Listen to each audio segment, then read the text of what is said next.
Hello friends, आज video रे आपण माने जानिबे फ्लिपकार्ट रे आपण माने किपरि भाबे डिलीवरी जॉब रो अप्लाई करि परिबे एवं ए जॉब रे आपण मानकु सैलरी केते मिलिबो एवं आपण माने एहाकु काम किपरि करिवे पूरा डिटेल्स रे एवं पूरा प्रोसेस रे आज आसंतु हमर ए वीडियो रे जानिबा। तेबे फ्रेंड्स, फ्लिपकार्ट जदी आपण माने काम करियो चाहउछंती आपण मानकु ई कार्ड संगे रे जोगाजोग करियो पड़िबो। ई कार्ड माने होची जोटा कि फ्लिपकार्ट रो पूरा लॉजिस्टिक टे पूरा संभाली थाए। आपण मानकर जहां भी फ्लिपकार्ट रे जते भी जो माने जॉब करूचंती से माने सब ई कार्ड थ्रू रे ही करिथांती। माने ई कार्ड टा होची गोटे कि ई कॉमर्स कंपनी सब अछि तो तार होची ई कार्ड टा होची गोटे हम लॉजिस्टिक से लॉजिस्टिक साहाय्य रे आपण माने ए जॉब टिकु पाई परिबे। तो आपण माने निश्चित भाबे देखिथिबे जेउ भी डिलीवरी बॉय आपण मानकर पार्सल नै करी आसे आपण माने देखिथिबे से मानको बैग रे लिखा हिताय ई कार्ड, सेतरे फ्लिपकार्ट लिखा हि नथाय ई कार्ड लिखा हिताय। ई कार्ड होची जोटा कि हमर फ्लिपकार्ट लॉजिस्टिक टा आपण माने एहा थ्रू रे ही जॉब टाकू पाई परिबे। एवं एबे आसंतु जानिबा एथिरे आपण मानकु सैलरी केते मिलिबो एवं किपरि भाबे मिलिबो एवं यार डिटेल्स केमिति आपण माने पार्सल करिवे एवं टोटल डिटेल्स ऊपर जानिबा। तेबे फ्रेंड्स, एथिरे आपण मानकु 9 रु 10,000 पर्यंत पर मंथ सैलरी मिल जिवो। यार दीटा कैटेगरी अछि, गोटे होछि मंथली सैलरी एवं आ गोटे होछि पैकेज वाइज सैलरी। आपण मानकु मु सजेस्ट करूछि कि आपण माने पैकेट वाइज सैलरी नियंतु, काहेकि ना आपण माने जत्ते पैकेट सेल करिवे आपण मानकु सेते 14 रु 15 टंका पर्यंत मिल जिवो एवं आपणको इथिरे पेट्रोल फीस भी मिलिबो 3 रु 3.5 टंका पर्यंत पर किलोमीटर वाइज।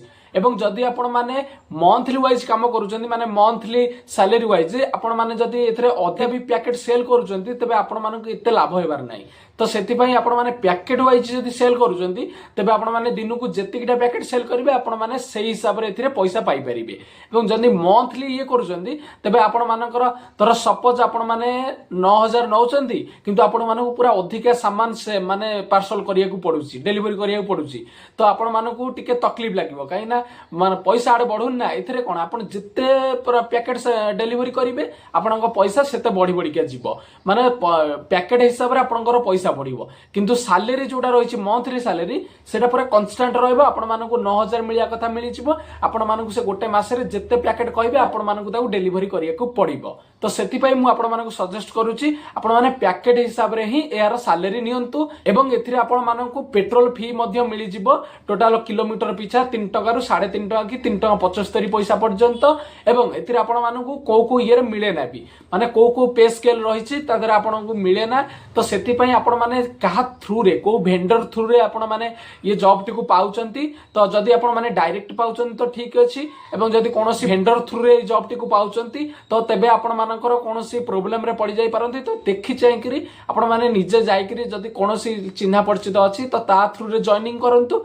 आ जदि एभली किछि चिन्हा नाही तो निजे ई कार्ड ऑफिस को जाईकरी जॉइनिंग करंतु। एबे फ्रेंड्स, एबे आसंतु जानिबा याकू आपण माने अप्लाई किपरि करिवे एवं एथिरे आपण माने जॉब किपरि भाबे पाई परिबे। तेरे फ्रेंड्स, एथिरे अप्लाई करिया पई बहुत ही सिंपल। आपण मानक आख पाखरे जदि कोनोसी भी ई कार्ड रो हब अछि तबे आपण माने सेठी के जाईकरी डायरेक्ट एथिरे जॉइन हेई पारंती। एवं जदि आपण माने जानि नाहंती कि कोउठी हम आख पाखरे ई कार्ड हब अछि कि नाही तबे आपण मानक पाखकू आपण मानक गां को कोनोसी भी पार्सल वाला पार्सल नै कि आस्तबो बे आपण माने तांको पचारि पारंती कि आपण मानकर ई कार्ड हब टा कोठी अछि सी आपण मानकू कहि देबे एवं आपण माने सेठी के जाईकि जॉइन हेई परिबे। एवं जदि आपण माने सेठी बहुत दूर पडुछि कि जाई परनांती आपण माने सेही ई कार्ड जे पार्सल नै कि आस्तबो ता थ्रू रे भी आपण माने जॉइन हेई परिबे एवं ता थ्रू रे भी आपण माने नंबर आनी करी जॉइनिंग हेई परिबे। किंतु सदा बेले जो वेंडर थ्रू रे जॉइनिंग होउचंदी से वेंडर को टिके भलो भाबरे देखंतु एवं जानंतु कोन केते पैसा दउची। काई ना थरे जदी आपण माने एथरे जॉइन हेई गले आपण जो पे स्केल टा रहिबो आपण माने सेही पे स्केल रे ही चलीबे, माने एथरे चेंजेस हेई न थाए। आपण मानकु धर पेट्रोल पैसा मिलुनी माने टोटल मिली ही बनी। आपण माने सब दिन भी एमती काम कले वर्ष वर्ष करथबे आपण मानकु मिलिबनी, किंतु जदि आपण मानकु थरे मिली जाउची तबे थरे मिली ही चलथबो। यार गोटे पे स्केल टा पूरा कांस्टेंट रहि जाय। तबे सेति में जेतेबेले जॉइन करूचंती पूरा देखि चाहि भाबी चिंती जॉइन करंतु। एवं जॉइन करिवा प्रोसेस मध्ये बहुत ही सिंपल। आपण मानकु से 5 रु 10 मिनिट भीतर से जॉइन करै देबे एवं एथिरे आपण माने डिलीवरी आसी करि परिबे। एवं मु एथिरे आपण मानकु सजेस्ट करूची कि आपण माने पैकेट वाइज सैलरी नेबे ना कि मंथली सैलरी नेबे। मो मतरे पैकेट वाइज सैलरी टा भल लागे कहीं आपण माने जेतिकी भी पैकेट डेलीवरी करेंगे आपण माने सेतिकी पैसा पाइबे ना कि जदि मंथली नहीं जाउथे मंथली 9 ରୁ 10,000 आपनको सैलरी मिल जिवो किंतु आपण मानकु अधिका पैकेट डेलीवरी करिया पड़ुथबो तो सेथिरे आपण मानकु टिके अफसोस लागिवो तो सेति पई आपण माने पैकेट वाइज नेले आपण माने जेते पैकेट रे डेलीवरी करिवे आपण मानकु सेते सैलरी मिल जिवो तो फ्रेंड्स वीडियोटी भल लागितले वीडियोटी को लाइक करिवे शेयर करिवे एवं एपरि किछि वीडियो देखिया पई हम चैनल टी को सब्सक्राइब करिवे धन्यवाद।